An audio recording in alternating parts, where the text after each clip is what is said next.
The Evolutionist class is a very strange and unique class that has come out with interstellar species within Starfinder.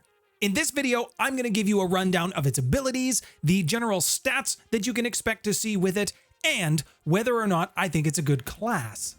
Hello and welcome to the table. My name's Nathaniel. If you like role-playing games, if you like lore around role-playing games, then this is the channel for you, and I would love to have you join me at the table. The Evolutionist class is something that's quite unique when it comes to Starfinder, and even when I've compared it to other games in general. I mean, it can be a tanky class, it can also be a very capable ranged base fighter. The idea behind this class is that your body is a weapon. You have harnessed the powers of your cells, of your body itself, through various means, and that is just more of the flavor of the class, and we'll get into that in a minute. But essentially, you transform and evolve your body to be a weapon, to be something that you need in the moment. But all of this evolutionary power comes with a cost. You do not always get to control, or sometimes there can be negative side effects for using your abilities. Now, when and if you decide to pick the Evolutionist as your class, you will get 6 stamina points at the start, plus your constitution modifier, and you will also gain 6 hit points every level. With these kinds of numbers, it is a combat class. It is designed to fight. It's also designed to tank because you have 6 hit points. Now, you will also have to pick your key ability score. Is that going to be strength? Is it going to be dexterity? This is important because you cannot change it later. Strength is obviously going to be the primary focus for someone who wants to get into melee combat, close range combat. And dexterity, well, that's going to help with armor, it's going to help with long range fighting. For your class skills, you're going to gain 8 ranks for your skills. Now, I've just realized as I've been looking through this that my digital copy of this says that it's 8 skill ranks plus your intelligence modifier. However, I believe that is a typo, and I think the correct amount is 4 skill ranks plus your intelligence modifier, because this will be important for a later ability I'm going to talk about at level 1. But please keep in mind, there are so many ways to expand this class. You have to be aware of your key ability score, whichever one you've chosen. You're going to want to put some more ranks in during character creation, and you're going to want to think about your constitution, because if you don't, you might not have as many hit points, and that's not good if you're going to be a frontline fighter. Now, for proficiencies, you're going to get light armor, and this one makes a little bit of sense, especially if you're evolving your body. You don't want to have heavy pieces of equipment that need to morph around you or you around them. It can get a little clunky. For weapon proficiencies, you're going to get basic melee weapons, grenades, and small arms. Now, one of the first things you need to think about as an evolutionist is, what does your weapon look like? Is it a ranged weapon? Is it a physical strike? Is it something on your body that changes? You can basically do whatever you want, as long as you deal a specific type of damage and it is either a melee attack or a ranged attack. Now, the damage that your attack does is acid, cold, bludgeoning, electrical, fire, piercing, or slashing damage. You can also choose if it's a physical or an energy attack. However, once you've made all of these selections and how your adaptive strike looks to the casual passerby, it cannot be changed. Now, something else that you have to track as an evolutionist is a class-specific currency. It is called Mutation Points, or MP. Basically, you only gain these when you're in combat. At level 1, the maximum MP that you can store is 5. When you get to 20th level, it goes all the way up to 8 points. Now, you can't carry over your mutation points. If you end a combat and you have unspent mutation points, they just disappear. Think of it a little bit like a stress indicator. The more MP you have, the more stressed you are. So, what happens to you as you gain more mutation points? When you have just 1, you gain a 5-foot enhancement bonus to a speed of your choice. I should probably mention, you have to already have a speed in your chosen category. You can't just suddenly fly now. At 2 MP, your adaptive strike now deals a critical effect based on your chosen damage type. At 3 MP, your speed bonus goes up to 10 to your chosen speed type. At 4 MP, if you're wearing light armor or no armor, you gain +1 to your AC. And what that means is you gain +1 to both armor categories. If you're wearing heavy or powered armor, you only gain a +1 enhancement to your EAC. 5 mutation points allows you to add half of your Evolutionist class level to your damage to a minimum of +1. With 6 MP, you gain +1 to all saving throws. 7 MP, your speed bonus is now +20. And at 8 MP, your armor bonus goes to +2, still dependent on light armor, no armor, heavy armor, power armor, whatever. You do actually spend the points. Now, on top of getting a cumulative bonus, depending on how much mutation points you have, you can also spend mutation points on certain abilities, such as using your adaptive strike without using an action. Or if you spend 2 mutation points, you can gain a climb speed or a swim speed equal to half of your land speed. Now, maybe combat's going on too long and you don't want to maintain all of your mutation points because the drawbacks are starting to get in the way. Now, you actually have a way to purge your mutation points so that you can get rid of negatives. You will also lose the benefits associated with them, but you can do this. Another thing you gain at first level with the Evolutionist class is you get to just choose a new class skill. Now, with flexible skill at level 9, instead of gaining +4 skill ranks for your character, it goes up to 5 skill ranks. So you will have a bunch of unspent skill points that you need to now allocate, and they must go to your class skills. And again, this increases at level 17, and this goes up to 6 plus your intelligence modifier. At first level, you will also need to choose a niche. This is the flavor around your Evolutionist and how they are able to do things with their body that no one else can. Now, the niches are as follows. First is Eldritch. This is cosmic horror. You may intend to gradually morph into an extraplanar being. When you have 1 or more mutation points, you gain spell resistance. Now, the drawback to this is if you have mutation points, the first time you take damage, kinetic damage, you will add half your Evolutionist level to the damage, plus the number of mutation points that you actually have. And when you have 3 or more mutation points, you cannot voluntarily lower your spell resistances.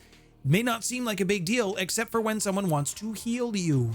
Something else that's interesting with this niche, you can absorb your teammates' spells and either redirect them to a new target or add and change it somehow and send it back out again. At 10th level, you can just teleport to any space within 30 feet of you if you spend 1 mutation point. And at level 20, you can just change your creature type. You can become a dragon, a fae, or even an outsider. And you also become immune to a specific damage of your choosing: acid, cold, electrical, fire, or sonic. Now, with the mechanized niche, you have chosen to augment and change your body through mechanical means, cyborgs, nanobots. When you get stressed, your body starts replacing pieces of it with mechanized armor. With this niche, you will select 1 type of kinetic damage, 1 type of energy damage, and everything else you will gain a damage resistance to.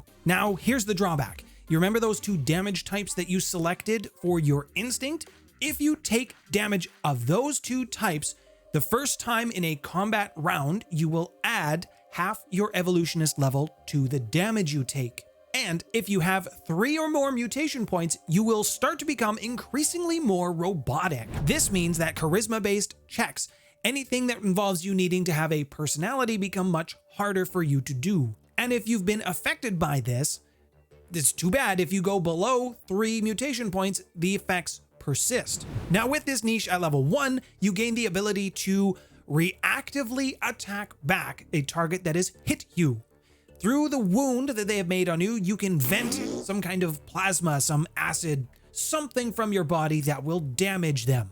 At level 10, your damage reduction doubles, as I mentioned before, but you can also sacrifice an ongoing adaptation for mutation points and heal yourself for it. And at level 20, you just straight up become a construct and you're immune to fatigue, as well as exhaustion. Now, the sepulchral niche, this one's kind of cool. You are striving to gain the immortality of the undead. You're almost becoming a lich. However, if you're not careful, this could also destroy you in the process. Your instinct will allow you to add extra damage to your adaptive strike, and at different levels, it will go up. The drawback to this is if you drop a creature to 0 hit points with your adaptive strike, you kind of become enraged and you don't realize this. There is a check that you must make, and if you fail it, your next attack must still be against the creature that you are not convinced is dead. Stop!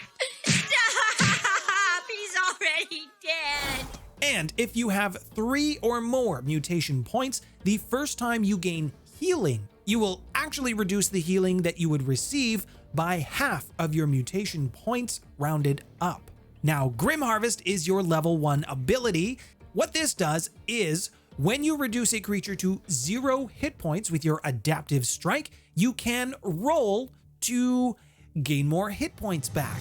At level 10, you can kind of become a wraith and you can pass through walls, you can fly. And at level 20, you attain your undead status. You become immune to death effects and negative levels. The vital niche, this is something that relates to plants, biology, animals. For your instinct, essentially the first time you are healed, the first time you gain back stamina points, hit points, you will gain more of them. The downside to this is you are a little bit more impulsive. So if you have at least 1 mutation point, you will lose half of the mutation points that you have on your will save. And if you have at least 3 mutation points, you cannot use any ability that requires you to concentrate. You are really impatient.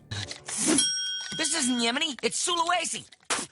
And the cup's shaking. I don't want my coffee shaking. However, at level 1, as a swift action, you are able to spend 1 mutation point and gain a number of stamina points equal to your class level, specifically the Evolutionist class. At 10th level, you can spend your mutation points to gain a bonus on your armor class or your reflex saves, or you can spend 2 mutation points and take a guarded step equal to half of your ground speed. And at level 20, you basically become a giant creature, an aberration, an ooze, or a monstrous humanoid. You gain immunity to critical hit effects, and you reduce damage by all critical hits by 20 plus your key ability score modifier. That was just all of the things you need to decide at level 1. I promise this class is not as bad as it sounds. At level 2, you basically gain a free augment, and any augments that you want to purchase are 10% cheaper just because they're easier to integrate with your body. Every time you level up, you can select a new augment, however, it has to fit within the niche that you've selected. Also at level 2, you gain your first adaptation. You will also gain one every 2 levels thereafter. There are certain level requirements for the adaptations, but you get to start selecting them now. At 2nd level, you gain a fulcrum. This is a physical object. It is a talisman, an accessory, a necklace, something.